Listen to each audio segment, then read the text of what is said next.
আসসালামু আলাইকুম দর্শক বন্ধু, আপনারা ইতিমধ্যে দেখেছেন আমি বিভিন্ন পর্যটন কেন্দ্র, বিভিন্ন দর্শনীয় জায়গা নিয়ে ভিডিও করেছি। তো আজকে এমন একটি ইন্টারেস্টিং জায়গায় চলে এসেছি।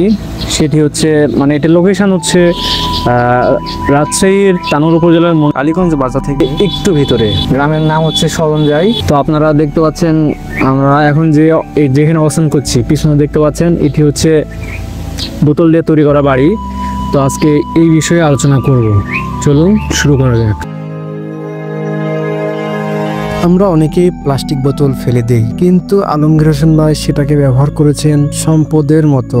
তিনি বাড়ি বানিয়েছেন 25,000 বোতল দিয়ে। এই বাড়ি তৈরিতে ব্যবহার হয়েছে প্লাস্টিক বোতলের ভিতর বালি মাটি ভর্তি করে সিমেন্ট আর পিলার দিয়ে গাঁথা হয়েছে দেওয়াল। পুরো বাড়ি নির্মাণে খরচ হয়েছে মাত্র 2,50,000 টাকা। তো আঙ্কেল, এই যে বোতল দিয়ে বাড়ি করছেন, এটার আইডিয়াটা আসলে কিভাবে আসলো আপনার কাছে?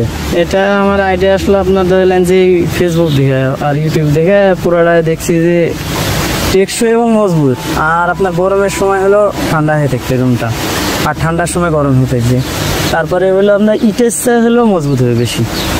এই আইডিয়া থেকে দেখে আমি করছি। এটা আপনি ইউটিউব বা ফেসবুক থেকে দেখছেন, দেখার পরে এটা দেওয়াছেন। তো এখন কেমন লাগছে বাড়িটা? আমার তো ভালো লাগে। এখন কাক কেমন লাগে বুঝছেন? আসলে এই জন্য আমাদেরও আশা দেখার জন্য আসলে বাড়িটা কেমন। আচ্ছা দেখেন, সমস্যা নাই, কিন্তু এটা বললে কি আপনার হলো ইটের চেয়ে অনেক গুণ মজবুত।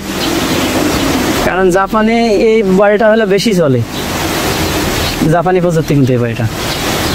আচ্ছা আঙ্কেল, ধন্যবাদ। আলমগীর ভাই বিদেশ থেকে আসার পরে ভেবেছিলেন নতুন কিছু করবেন যাতে পরিবেশের উপকার হয়, তাই এই বোতল দিয়ে বাড়ি বানানোর চিন্তা ভাবনা করেন। এই বাড়ি দেখতে প্রতিদিনই লোকজন এখানে ভিড় করে, কেউ ছবি তুলে, কেউ বা ভিডিও করে। পরিবেশ বান্ধব এবং সাশ্রয়ী নতুন কিছু করার ইচ্ছায় বদলে দিতে পারে সমাজকে। প্লাস্টিক যেখানে দুশ্চিন্তার কারণ, আজ সেটা দিয়ে তৈরি হচ্ছে নতুন এবং সৃজনশীল ঘর। এই ছিল আজকের ভিডিও। ভালো লাগলে অবশ্যই লাইক, কমেন্ট, শেয়ার করবেন এবং সাবস্ক্রাইব করে পাশে থাকবেন। দেখা হবে নতুন আরেকটি সুন্দর জায়গায়।